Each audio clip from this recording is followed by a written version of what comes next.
Hi, it's Mike from laughingplace.com, and I'm here at Disneyland with Imagineer Kim Irvine, and we're standing in the Disney Gallery where the new Disney 100 Years of Wonder exhibit has just opened here at Disneyland. Kim, what can you tell me about this exhibit and how Imagineering put it together? Well, we've had a gallery, Imagineering Gallery in New Orleans since 1987. And we've always been excited about showing off the artwork that Imagineers do to create things in the park. A lot of people don't know how much goes into creating an attraction, or, a piece of a land, or even just area development. So we would show off everything from area development drawings to beautiful renderings and all the pieces that were used to create that wonderful attraction.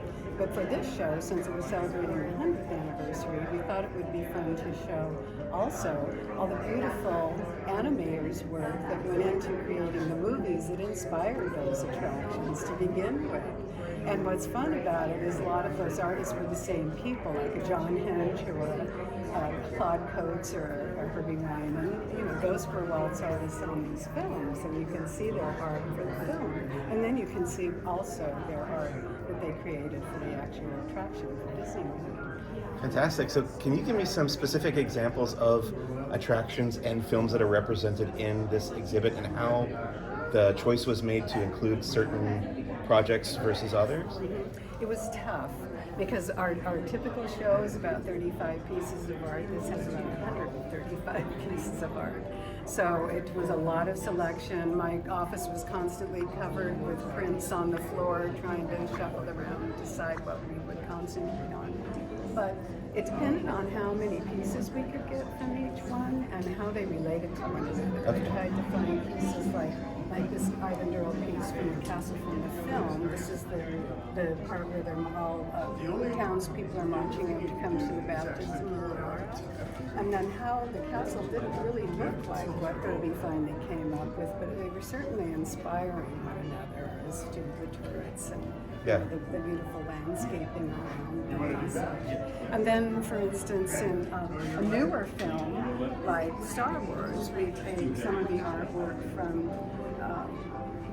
Ralph McCord and some of the wonderful artists and show how they inspired what our designers designed for Galaxy's Edge. Same with Adventure, same with Cars Land. Some of that fabulous Pixar art from Cars definitely inspired our Cadillac Ridge and all those pieces. So they're really fun. Yeah, it's a really cool exhibit. Since you did mention Sleeping Beauty Castle, and I was wondering, since you did contribute to the 100th anniversary overlay that's over the castle right now, I wonder if you could tell me about that and the design process that went into what guests will see when they visit Disneyland and Sleeping Beauty Castle for the 100th anniversary. Well, we work with a lot of people to come up with every anniversary, and it seems like we have a lot of them nowadays. Yeah. We come up with a color scheme and usually an icon of some sort, and how that all goes together in everything that's going to be put out for the anniversary. That means popcorn buckets, that means flower beds, that means not just the banners and buntings that go on the lampposts in the castle, but a lot of different elements, the merchandise. All those things are affected. So it's a big group of people that really, zeroes in on what that might be. And then a very small group of us in our Anaheim Imagineering group come up with the designs for the banters and the shields. You may notice there's a lot of thought that goes into those for Disneyland.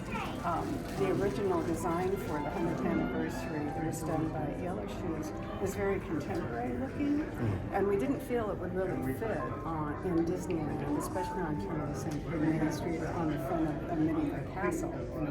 So we worked with them on turning Disneyland shields into shields instead of round medallions. Right. And then for an icon, we thought and thought about that, and as you can hear, we're playing When You Wish Upon a Star. The star, the wish, all those things are all part of our anniversary. And my mentor was John Hench, who I love dearly and miss so much, and a lot of times when he'd sign a note to me or whatever, he'd put this little star on it. And it was always like the points were always different lengths and heights, which made it look animated. You know, Right. it wasn't. So we used that, and you've probably seen in many places that wish star as our icon for the anniversary. Well, it all looks fantastic. I'm super excited to be here, and definitely come on down to Disneyland to check out everything that's going on for the 100th anniversary of the Walt Disney Company. Thank you so much to Kim Irvine for chatting with me. You're welcome.